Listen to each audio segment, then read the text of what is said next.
और किया गया और बिलाखिर अब ये फैसला किया गया है कि शाहिद खाकान अब्बासी उबूरी वजीर आजम होंगे, उन्हें नामजद कर लिया गया है। आज नून लीग का अहम मुशावरती इजलास हुआ जिसकी सदारत नवाज शरीफ ने की और अब ये बड़ा फैसला सामने आ रहा है कि शाहिद खाकान अब्बासी उबूरी वजीर आजम नामजद कर दिए गए हैं। कई नाम पर गौर किया जा रहा था और अब फाइनल नाम सामने आ गया है। शाहिद खाकान अब्बासी को उबूरी वजीर आजम के तौर पर नामजद कर दिया गया है। इससे पहले और भी कई नाम सामने आ रहे थे। आज के मुशावरती इजलास में नामों पर मुशावरत की गई और बिलाखिर कुराए फाल निकला है शाहिद खाकान अब्बासी के नाम, जो कि उबूरी वजीर आजम के तौर पर नामजद कर दिए गए हैं। इसी बारे में मजीद जानेंगे। ब्यूरो चीफ इस्लामाबाद इब्राहिम राजा हमारे साथ मौजूद हैं। इब्राहिम, अपडेट कीजिएगा।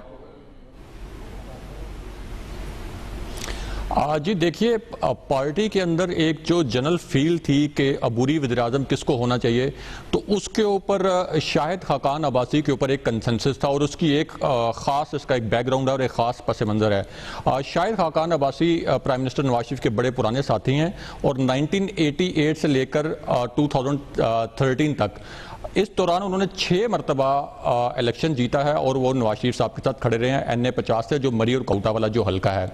इसके अलावा एक बैकग्राउंड ये भी है कि जब 99 में जनरल मुशर्रफ ने एक मुंतखब हुकूमत का तख्ता उल्टा, तो जो इल्ज़ाम लगाया गया शरीफ फैमिली पर, नवाज शरीफ साहब पर, वो ये था कि उन्होंने त्यारा हाईजैक करने की कोशिश की। तो उस वक्त शाहिद खाकान अब्बासी चेयरमैन PIA थे और उस वक्त जो मुकदमा दर्ज हुआ वो शाहिद खाकान अब्बासी के खिलाफ भी दर्ज हुआ और उन्हें भी गिरफ्तार किया गया। लेकिन उसके बावजूद वो शरीफ फैमिली के साथ खड़े रहे और उस कड़े वक्त में भी उन्होंने शरीफ फैमिली का साथ नहीं छोड़ा। ऑल्दो वो 2002 के इलेक्शन में वो वाहिद इलेक्शन था जब से उन्होंने इलेक्शन लड़ना शुरू किए 1988 में। उससे पहले उनके वालिद 1985 में वो भी वजीर थे।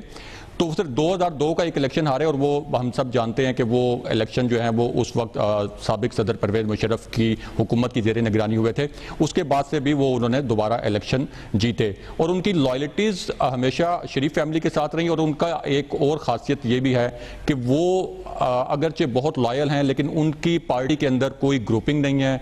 कभी उन्होंने लॉबिंग नहीं की, कभी ज़ाती मफादात के लिए उन्होंने, जैसे हम जानते हैं कि हर पार्टी के अंदर कुछ ग्रुप्स होते हैं, कुछ फॉरवर्ड ब्लॉक्स होते हैं, कुछ प्रेशर ग्रुप्स होते हैं, वो ज़ाती मफादात के लिए ग्रुपिंग्स करते हैं।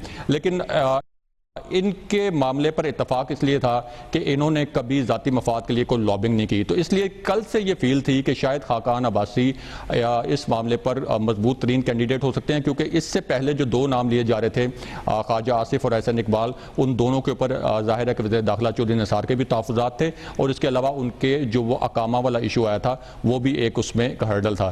तो इस हवाले से मुकम्मल कंसेंसस था कि 45 डेज़ के लिए एक ऐसे शख्स को अबूरी वज़ीर-ए-आज़म लाया जाए जिसकी पार्टी के लिए भी खिदमात हों और वो शरीफ फैमिली के साथ लॉयल भी रहा हो और उसके अपने कोई पर्सनल मफादात ना हो। तो उसके लिए जो आइडियल कैंडिडेट हो सकते थे वो शायद खाकान अब्बासी ही हो सकते थे।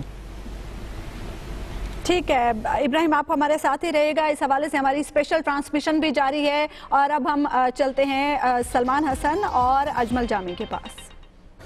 बहुत शुक्रिया आपका उज़मा। और ब्रेकिंग न्यूज़ आपने देख ली नाज़रीन के शाहिद खाकान अब्बासी जो कि अभी दौर यानी कि कल ही ख़त्म हुआ है, उसमें ये वज़ीर पेट्रोलियम जो थे वो रह चुके थे। तो अब इनका नाम फाइनल हो गया है। ज़ाहिर से ये मालूम हुआ है कि जो उबूरी वज़ीर आज़म हैं वो शाहिद खाकान अब्बासी साहब होंगे और इनके बाद जो फैसला हुआ है वो यही कि शहबाज शरीफ साहब को वज़ीर आज़म बना दिया जाएगा। तो ये जामी ये बड़ी इंपॉर्टेंट ये डेवलपमेंट है और इस पर हम गौर भी कर रहे थे, चंद नाम सामने आ रहे थे। लेकिन सलमान, जैसे कि आपने भी सुना और हम भी देख रहे थे कि ख्वाजा मोहम्मद आसिफ और एहसन इकबाल साहब के चूंकि मामला और निकल आया, इकामे वाला मामला निकल आया और ख्वाजा साहब के ऊपर तो फिरदौस शिकाबान ने एक ज़ाती हमला भी कर रखा था, तो लिहाजा मुनासिब ये समझा पाकिस्तान मुस्लिम लीग नून ने कि किसी एक ऐसे शख्स को नॉमिनेट किया जाए